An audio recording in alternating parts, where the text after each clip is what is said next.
Sabarkantha today ન્યૂઝમાં આપનું સ્વાગત છે।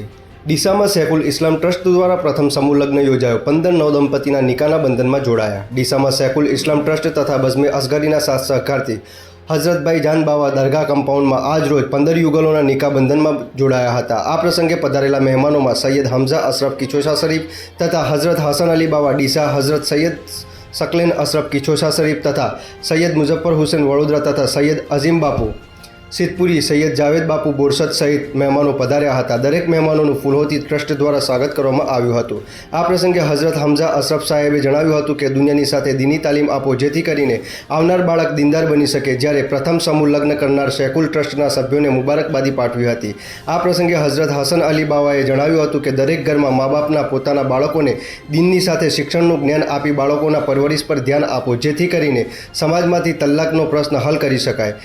જ્યારે જાવેદ બાપુએ જણાવ્યું હતું કે તમારી પેઢીને દીની તાલીમ આપી હાફિઝ કારી બનાવો અને સમાજમાં થતા ઝઘડા નાબૂદ કરી એક અને નેક બનાવવા આહવાન કર્યું હતું। આ પ્રસંગે અમદાવાદ, ડીસા, છાપી તથા રાજસ્થાન સહિત 15 યુગલો જોડાયા હતા। જ્યારે આ પ્રસંગે સખીદાતાઓ દ્વારા 63 ભેટ સોગાદમાં આપવામાં આવી હતી। આ પ્રસંગે જમવાની સુંદર વ્યવસ્થા કરવામાં આવી હતી। જ્યારે પ્રોગ્રામને સફળ બનાવવા સૈફુલ ટ્રસ્ટ દ્વારા બઝમે અસગરીના સદસ્યો ભારે જહેમત ઉઠાવી કાર્યક્રમને સફળ બનાવ્યો હતો।